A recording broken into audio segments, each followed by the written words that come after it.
MCU ने हमें iron man जैसा लेजेंडरी कैरेक्टर दिया जिसको देख के कॉमिक्स ने भी अपनी राइटिंग चेंज कर दी। टोनी स्टार्क इतना आइकॉनिक बन गया कि आज लोग एमसीयू को उसके बिना इमेजिन ही नहीं कर सकते, और यहीं पे मार्वल गलती कर गया। उसकी सबसे बड़ी गलती ये थी या फिर के प्रॉब्लम ये था कि हर कैरेक्टर को वो टोनी के जैसा प्यार नहीं दिला पाए। कई बड़े पोटेंशियल हेवी कैरेक्टर्स ऐसे भी हैं जिनको एमसीयू ने या तो नर्फ कर दिया या जोक बना दिया या फिर उनकी पूरी डेप्थ को ही खत्म कर दिया गया। आज हम बात करने वाले हैं ऐसे ही हीरोज और की जिनका नाम सुन के कॉमिक्स फैन तो खुश होते हैं लेकिन एमसीयू वाले कट लेते हैं क्योंकि वो इतने इग्नोर्ड कैरेक्टर बन चुके हैं। जिसमें सबसे पहला नाम आता है हल्क का। कॉमिक्स का हल्क सिर्फ एक हल्क स्मैश करने वाला मशीन नहीं था, बल्कि वो एक वॉकिंग साइकोलॉजिकल हॉरर स्टोरी था। ब्रूस बैनर के दिमाग के अंदर मल्टीपल पर्सनालिटीज हैं, जैसे कि सैवेज हल्क, ग्रे हल्क, जो फिक्सिड प्रोफेसर हल्क, जो लिटरली कंट्रोल के लिए लड़ते रहते हैं। इमॉर्टल हल्क जैसे कहानियों ने तो इस कैरेक्टर को कॉस्मिक हॉरर, फिलोसफी, रिलीजन सबके थ्रू एक्सप्लोर किया। वहीं बात करें एमसीयू की तो इसकी शुरुआत तो अच्छी रही थी, जहां पे 2008 वाला मूवी बवाल था एंड 2012 में भी एवेंजर्स वाला हल्क खतरनाक था, लेकिन उसके बाद से उसका मजाक बन गया। जहां सबसे पहले वो एज ऑफ अल्ट्रॉन में बहुत ही ज्यादा पावरलेस लगा एंड रैग्नारॉक में तो वो ऐसा लग रहा था कि कॉमेडी का इंजेक्शन लेकर आया है। इसके बाद जब सही में पोटेंशियल दिखाने की बारी आई, यानी कि थानोस के सामने लड़ने की बारी आई, तो वहां पर वो भीगी बिल्ली के जैसा पिट गया। इन्फिनिटी वॉर में हल्क का रैंडम डर के अंदर छुप जाना और एंड गेम तक आते आते बिना ऑन स्क्रीन स्ट्रगल, बिना किसी रियल कॉन्फ्लिक्ट के एकदम से रेडीमेड प्रोफेसर हल्क मिल जाना, ये सब उसके कैरेक्टर के साथ सबसे बड़ा डिसरेस्पेक्ट और इंसल्ट है। हल्क की रेज, उसका मॉन्स्टर वाली अनप्रेडिक्टेबिलिटी, सब कुछ एक ऑफ स्क्रीन एक्सपेरिमेंट में सॉल्व हो गया जो कि कोई सेंस ही नहीं बनाता।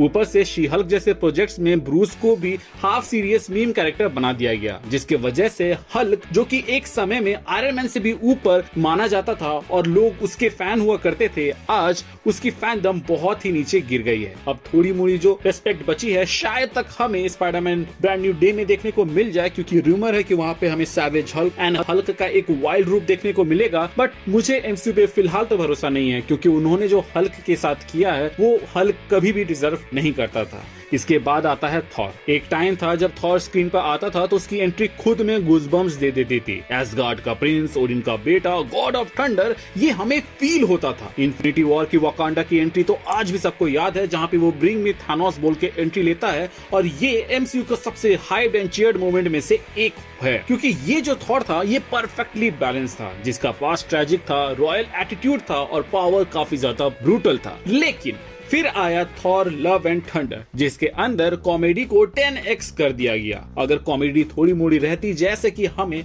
रैग्नारॉक मूवी में देखने को मिला था तो शायद ये मूवी फन टू वॉच होती, लेकिन अगर कोई चीज हद से ज्यादा हो तो वो सही चीज को भी खराब कर देती है, और यही चीज हमें लव एंड थंडर में देखने को मिला, जहां पे इतनी ज्यादा कॉमेडी हो गई कि वो मूवी क्रिंज लगने लगी। इनफैक्ट जो म्योनिर इमोशंस दिखा रहा था वो तक वर्क कर जाता, लेकिन जिस तरीके से उसको रिप्रेजेंट किया गया वो काफी ज्यादा खराब था। अगर आप कॉमिक्स में पढ़ोगे तो आपको देखने को मिलेगा कि म्योनिर को थॉर के साथ लड़ना पड़ा था और यहाँ पर वो जेलस हो रहा है। इसके अलावा जो हमें विलन भी देखने को मिला था वो एक डेडली विलन है थॉर की कहानी का, लेकिन यहाँ पे वो सिर्फ एक बच्चा चोर बन चुका है। इसके अलावा हमें चिल्लाते हुए बकरियां देखने को मिल रही है।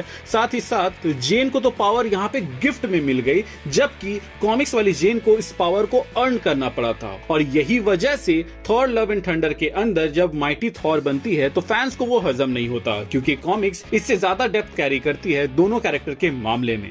अब हम बात कर लेते हैं अगले कैरेक्टर की, जो कि है सैम विल्सन, यानी कि हमारा नया कैप्टन अमेरिका। कॉमिक्स में सैम का कैप्टन अमेरिका बनना जेन्युइनली अर्न मोमेंट लगता है, जहां एक बंदा जिसके पास क्लियर मॉरल कॉम्पास है, जो स्टीव के आइडियल्स को अपने तरीके से कंटिन्यू करता है। वहीं एमसीयू में सैम की शुरुआत भी अच्छी थी, जहां विंटर सोल्जर और सिविल वॉर में वो ग्राउंडेड लाइकेबल सपोर्ट हीरो था, लेकिन problem falcon and the winter soldier के टाइम आई।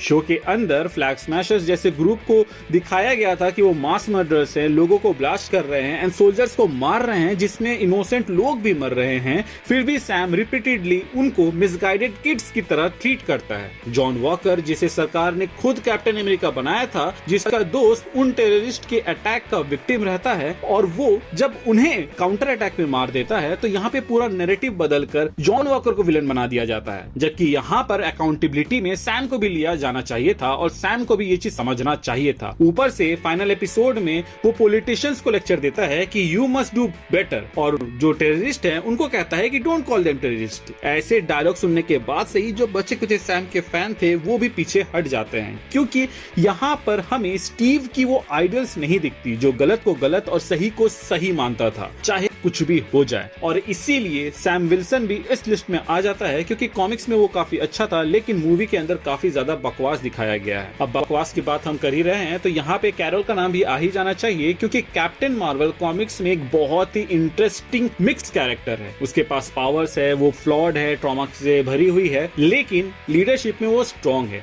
और इसीलिए उसको जब सिविल वॉर 2 हुआ था कॉमिक्स के अंदर, तो टोनी के ऑपोजिट में उसको खड़ा किया गया था। उसका पर्सनल लाइफ, मिलिट्री बैकग्राउंड, रोग के साथ हिस्ट्री, ये सब उसको वंडर वुमन लेवल का इम्पैक्टफुल हीरोइन बनाता है। लेकिन एमसीयू ने उसको इंट्रोड्यूस किया एक ऐसे कैरेक्टर की तरह जिसके पास ऑलमोस्ट सब कुछ है, स्ट्रगल ऑलमोस्ट कुछ भी नहीं था। पहली फिल्म में ही एमनेशिया एंगल पर कैरोल को अपना पास्ट या पावर्स वापस पाने के लिए कोई रियल इमोशनल या फिजिकल प्राइस पे नहीं करते हुए हमें दिखाया गया। एंड तक वो basically I was always the strongest वाले लाइन को बोल के वहां से कम बैक करती है। इनफैक्ट एंड गेम के अंदर तो वो प्लैनेट टू प्लैनेट जंप करके सब कुछ फिक्स करने वाली डुएक्स एक्स मशीना बन जाती है। दी मार्वल्स में तो थोड़ा पर्सनालिटी ऐड करने की कोशिश की, जो कि थोड़ा ऑकवर्ड ह्यूमर, गिल्ट एंगल डाल के किया गया बाकी कैरेक्टर्स की मदद से, लेकिन उसकी राइटिंग भी इतनी इनकंसिस्टेंट और फ्लैट रही है कि ऑडियंस उसको भूल ही गई है और उससे इमोशनली अटैच कभी हो ही नहीं पाई। एमसीयू ने उसको एक पर्सनालिटी ड्रिवन कैरेक्टर की जगह एक वॉकिंग पावर सेट बना दिया, जिस वजह से कोई भी उसको पसंद नहीं करता और शायद तक इसीलिए वो इतनी इरिटेटिंग कैरेक्टर भी है। अब बात कर लेते हैं हम लोग एक विलन की, जो कि है अल्ट्रॉन। कॉमिक्स में अल्ट्रॉन अवेंजर्स का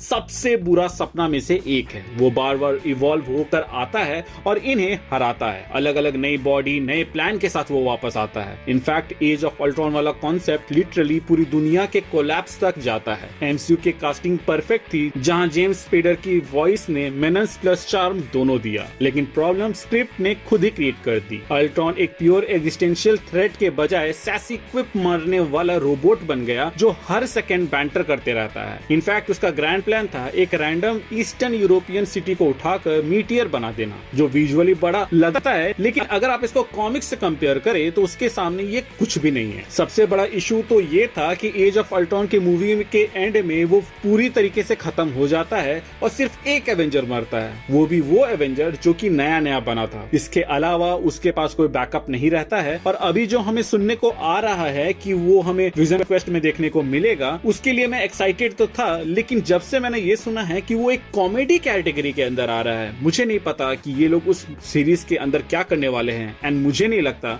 कि वो अल्ट्रॉन का जो कॉमिक्स का जो डेडली रूप या उसका जो इम्पैक्ट है एवेंजर्स के ऊपर, वो देखने को हमें फिर से मिलेगा। इसके अलावा हम बात कर लेते हैं टास्क मास्टर की, जो कि कॉमिक्स में एक कूलेस्ट मर्सनरी है, जो कि मास्क पहनने के अलावा हर हीरो के फाइटिंग स्टाइल को कॉपी करके उन्हीं के मूव से उनको हराता है। और एक चीज जो कि टास्क मास्टर को स्टैंड आउट कराती है वो है उसका एक्चुअल एटीट्यूड। वो सार्कास्टिक, ग्रीडी और थोड़ा गूफी है, प्लस डेंजरस भी है। लेकिन ब्लैक विडो मूवी के अंदर ना सिर्फ जेंडर को फ्लिप कर दिया गया, बल्कि उसको एक रोबोट की तरह दिखाया गया, जो कि एक साइलेंट पपेट है, जिसका दिमाग लिटरली चिप से कंट्रोल होता है। भले हमें टास्क मास्टर की कैपेबिलिटीज को अच्छे से दिखाया गया, जहां पे वो कैप की तरह शील्ड थ्रो कर रहा है, ब्लैक पैंथर के जैसा क्लॉ लगा रहा है, स्पाइडरमैन के जैसा एजिलिटी है एंड हॉकाई के जैसा एरो छोड़ रहा है, लेकिन ये बस एक मिमिक करने वाला कैरेक्टर बन के रह गया। जबकि टास्क मास्टर भले ही थर्ड कैटेगरी का विलन हो, लेकिन वो एक मेमोरेबल विलन बन सकता था, जिसको मार्वल वालों ने वेस्ट कर दिया। अब यहाँ पर जो पॉसिबिलिटी पे अगर हम बात करने पे आए, तो इस लिस्ट के अंदर डॉक्टर स्ट्रेंज का भी नाम आना चाहिए, क्योंकि कॉमिक्स में स्ट्रेंज एक ऐसा बंदा था जो अपने ईगो तोड़ के अपने पुराने लाइफस्टाइल को कंप्लीटली छोड़ के विशुद्ध सॉर्सरर बन जाता है। वो एरोगेंट सर्जन से genuine wise guardian of reality तक इवॉल्व करता है। वहीं अगर हम बात करें एमसीयू वाले डॉक्टर स्ट्रेंज की, तो पहला डॉक्टर स्ट्रेंज मूवी डिसेंट था, लेकिन उसके बाद के प्रोजेक्ट्स में उसको टोनी स्टार्क की तरह क्विपी, ओवर कॉन्फिडेंट एंड मैं सब कुछ हैंडल कर लूंगा टाइप का ड्यूड बना दिया गया है। नो वे होम में मल्टीवर्स का रिस्क लेके उसने कई सारे विलन्स को रैंडमली पुल कर लिया। वहीं बात करें मल्टीवर्स ऑफ मैडनेस में, तो वहां पर डॉक्टर स्ट्रेंज काफी ज्यादा रेकलेस और उसके करप्टेड वर्जन देखने को को मिले। इनफैक्ट हमें तो ऐसा लगता है कि डॉक्टर स्ट्रेंज अपने ही मूवी में सिर्फ एक प्लॉट डिवाइस बन के रह गया और वो कहानी वांडा मैक्सिमॉफ और अमेरिका चैवेस पे ज्यादा फोकस करती है रादर देन डॉक्टर स्ट्रेंज। और इसीलिए मुझे लगता है कि हमें असली डॉक्टर स्ट्रेंज को दिखाने की जरूरत है, जिसका प्रेजेंस हमें फील हो, जो कि हमें व्हाट इफ के कुछ एपिसोड्स में देखने को मिलता है। अब हम बात कर लेते हैं एक ऐसे कैरेक्टर की जो कि बहुत ही ज्यादा पावरफुल था, यानी कि क्विकसिल्वर। पिएत्रो कॉमिक्स में काफी ज्यादा इंपॉर्टेंट कैरेक्टर रहा है। एक्समैन मूवीज में भी उसको एकदम मेमोरेबल ट्रीटमेंट दिया गया है। भले ही मूवी कैसी हो, आपको एक्समैन के जो सीन होंगे जैसे कि किचन का स्लोमो, मैंशन रेस्क्यू, वो सब अभी भी याद होगा। वहीं एमसीयू के अंदर जब एज ऑफ अल्ट्रॉन में पिएत्रो देखा तो वो थोड़ा सा फनी लगता है, उसका डायनामिक भी ठीक था, लेकिन जैसे उसका पावर का प्रदर्शन हुआ और एक ऐसा सीन देखने को मिला जहां पे वो स्टैंड आउट करे, वहीं पर वो हक दिया। मतलब आप इससे बुरा क्या दिखा सकते हो कि एक स्पीडस्टर जिसकी पावर ही ये है कि वो बुलेट्स को डॉज कर सकता है, वो बंदा बुलेट से ही मरता है, वो भी 2 लोगों को बचाने में, जबकि उसके पास सुपर स्पीड थी। और इसी चीज के वजह से मैं कहूंगा कि क्विकसिल्वर के साथ सबसे ज्यादा इनजस्टिस हुआ है पूरे एमसीयू के अंदर। हालांकि मैं हल्क को यहाँ पे अपर हैंड दूंगा क्योंकि उसको जिंदा रख के तड़पाया जा रहा है और क्विकसिल्वर को जल्दी मार के निपटा दिया गया, बट स्टिल बुरा तो हुआ है भाई। अब बुरा से याद आया, निक फ्यूरी के साथ भी कई सारे प्रॉब्लम्स हमें देखने को मिले हैं। जहां पहले के एमसीयू प्रोजेक्ट्स के अंदर फ्यूरी एक मिस्ट्री का सिंबल था, जो कि ग्लास ऑफिस के पीछे बैठा हुआ मास्टरमाइंड था, जिसको सब कुछ पहले से ही पता होता था। बट सीक्रेट इन्वेजन ने उस इमेज को ऑलमोस्ट पूरी तरह से डिसमेंटल कर दिया। शो ने फ्यूरी को टायर्ड, कॉन्स्टेंटली रॉन्ग और हर बार आउटप्लेड होते हुए दिखाया। इनफैक्ट उसका जो फाइनल प्लान था उसमें भी वो मेन कैरेक्टर नहीं था। स्क्रल कॉन्फ्लिक्ट जिससे वर्ल्ड स्केल पैरानोया क्रिएट हो सकता था, उसको छोटा और पर्सनल ड्रामा बनाकर जो एमसीयू ने सबसे बड़ी गलती की थी, वो मैं भूलना ही प्रेफर करूंगा। जो बंदा पहले 10 स्टेप आगे तक का सोचता था, वो अपनी गलतियों के बीच में ही घूमता हुआ हमें दिखा, और अब वो क्या कर रहा है इसके बारे में किसी को नहीं पता, क्योंकि जो दिख रहा है क्या पता वो निक फ्यूरी है भी कि नहीं, ये तुम भी कंफर्म नहीं बता सकते। तो हाँ, एमसीयू ने बहुत कुछ सही किया है, जैसे कि टोनी, स्टीव, लोकी, गार्डियंस, थैनोस जैसे कैरेक्टर्स को दिखाकर उन्हें लेजेंडरी बना दिया गया है।